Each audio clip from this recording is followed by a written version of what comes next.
Are you a single woman who's been living her very best life? Girl, me too. Get in here. Welcome to Empowered by Her Picket Fence. I'm Stephanie, and I'm not a celebrity or a social media influencer. I'm a single woman, a single mother, and a women's empowerment blogger. And it's time for us to come to the mic and let people know what's really good with single women. And you know this show is always going to keep it short and cute. So go grab that latte because we're about to get into it. Hey guys, welcome back. Thank you for joining me. If you haven't already, follow the show. This week, we will be talking about what I call the movement to ditch the scale. I wanted to get into this because so much of a woman's worth has been traditionally based on the external. And for years, I would really care what the number on my scale said. Full stop. It was like my scale was sitting on my bathroom floor smirking at me and passing judgment. And I finally, after I think I did it about 6 or 7 years ago, after letting that number on the scale really impact me my whole life, I broke up with it, Gordon Ramsay style. I just said, I've had enough. And I got rid of the scale. I ditched the scale. So I want to talk about that today, how it shaped my life, why I felt like it was necessary to part ways with my scale so I could feel good about myself,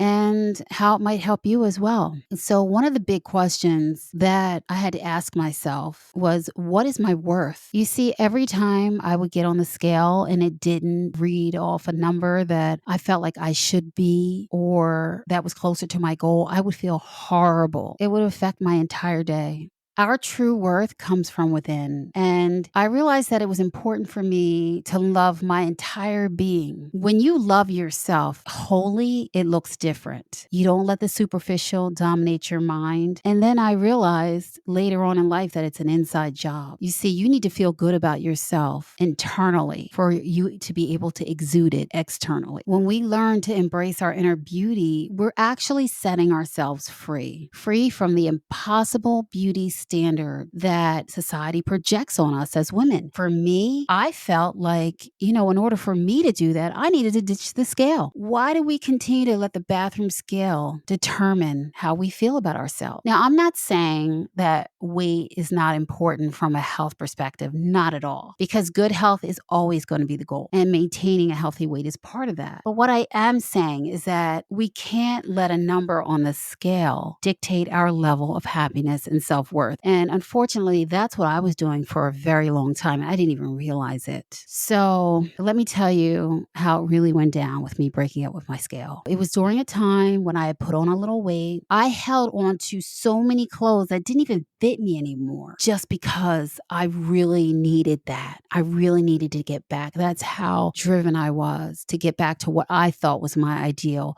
what I thought was a place where I could wholly accept myself. And during that time where I was chasing that number on the scale was my best friend and my worst enemy. On good days, I was one step closer to fitting into my favorite jeans. And on bad days, my scale became my critic. I mean, it was terrible. I would be having a great day, and then I would step on the scale and get a dose of judgment. Your body can resist your very best efforts at weight loss. And each weigh-in would definitely ruin my day. I was having a tough time. So the number on the scale to me was always taunting me. And over time, I started to resent those little weight check-ins. Then I would avoid my scale altogether. It morphed into me first, I don't want to get on the scale. And then I don't have a scale. In my mind, the scale's in the corner, but in my mind, I don't even have a scale. It was like a frenemy. It was ridiculous. And that was the beginning of the end. I became estranged from my scale, and I decided to try something different. I started focusing on healthy eating and used the fit of my clothes as a gauge of,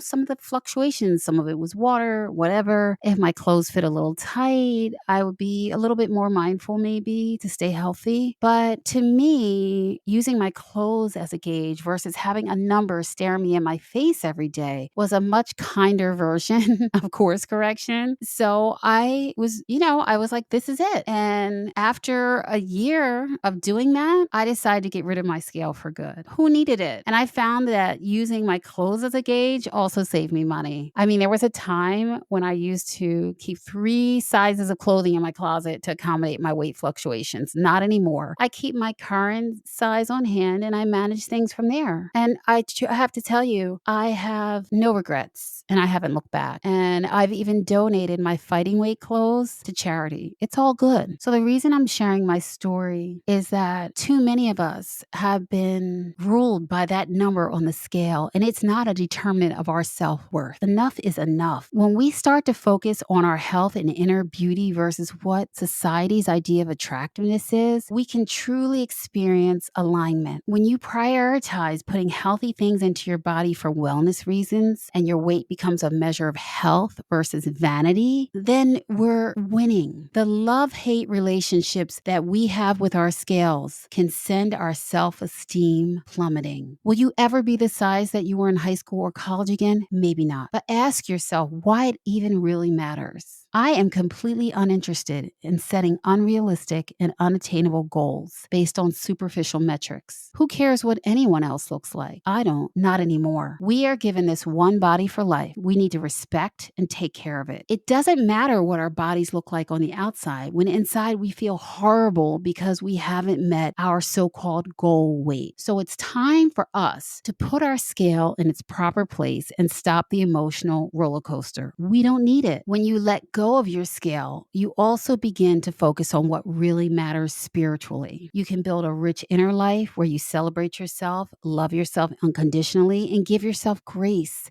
and allow yourself to be comfortable in your own skin. Start loving those few extra pounds that have been hanging around. Your weight doesn't define you, but how you feel about yourself does. Believe that you don't need that scale to green light you because you are already lit. Your inner beauty should always be your baseline and build a life around it. So it's time to march that scale over to the recycling bin and give the deuces to your biggest critic. And on that note, I have 3 empowerment moves for you. 1, ask yourself, do you really need a scale? 2, how do you feel about yourself? And 3, start loving yourself unconditionally. And on that note, it's time for girl, it's time to leave. Girl, it's time to leave when he criticizes you about your weight. That is nasty work, ladies. And if a guy is calling you names and focusing on your superficial all the time, he's not the one for you. Go find someone that sees your inner beauty, because that's really what matters. All right, guys, meet me right back here next week. And don't forget to hit that follow button and leave a review. And tell all your friends, because the single girls just got the mic.